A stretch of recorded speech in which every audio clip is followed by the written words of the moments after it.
नमस्कार, बातमी जनतेच्या कर्णधार न्यूज. ताईंना न्याय मिळवून देऊ शकतो. कारण की आपल्याला अण्णाभाऊ साठेंनी पहिलेच सांगितलेलं आहे की इथली न्याय व्यवस्था ही कैकांची रखेल झालेली आहे. पण या प्रकरणामध्ये मला असं सांगावं वाटतं, म्हणावं वाटतं की ही न्याय व्यवस्था कैकांची नाही तर इथल्या राज्यकर्त्यांची रखेल झालेली आहे.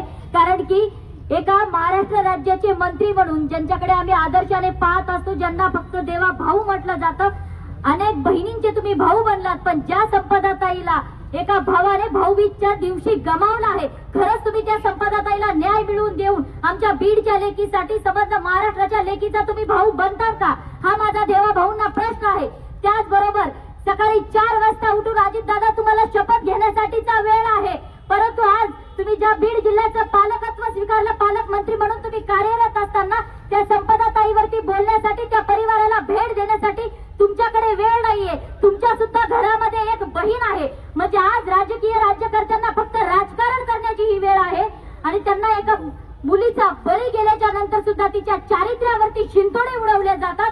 यासारखी लाजीरवाणी दुसरी कुठलीही गोष्ट नाही. ज्या पद्धतीने तुम्ही आता इथं आल्याच्या नंतर म्हटलात की पत्रकार बांधव हा लोकशाहीचा चौथा आधारस्तंभ आहे, माझा त्या पत्रकार बांधवांना एकच विनंती आहे की आमचा आता न्याय व्यवस्थेवरचा खरोखर विश्वास उडालेला आहे आणि मीडियाच्या माध्यमातून तुम्ही या कुटुंबाला, या ताईला न्याय मिळवून देण्यासाठी नक्कीच प्रयत्नशील राहता ही आशा आता आम्ही तुमच्याकडून करत आहोत. आणि जे कोणी जातीय राजकारण करणारे भडवे असतील त्यांना माझं एकच सांगणं आहे, संपदा ही फक्त श्रीकृष्ण मुंडे यांची मुलगी नसून समर्थ महाराष्ट्राची ती लेक आहे आणि त्यामुळे कोणीही जातीचं राजकारण करू नका. सध्या बीड आणि जालना जिल्ह्यामध्ये जे कोणी जातीचं दोन बांडगुळे जे राजकारण करतात त्यांना मी विशेषतः सांगू इच्छिते, यामध्ये जर का तुम्ही जात आडवी आणता तर एक धर्मवीर छत्रपती संभाजीराजे शौर्य प्रतिष्ठानची महिला प्रदेशाध्यक्ष म्हणून मी एक सांगू इच्छिते की ज्या ताटामध्ये तुम्ही खातात ना ते खाणार अन्न देणारा शेतकरी बाप आहे आणि त्या शेतकरी बापाची संबंध ती मुलगी आहे. तिला न्याय मिळवून देण्यासाठी आम्ही नांगर सुद्धा हातात घेऊ आणि तुमच्या खुर्च्या नांगरून काढल्याशिवाय आम्ही शांत राहणार नाही.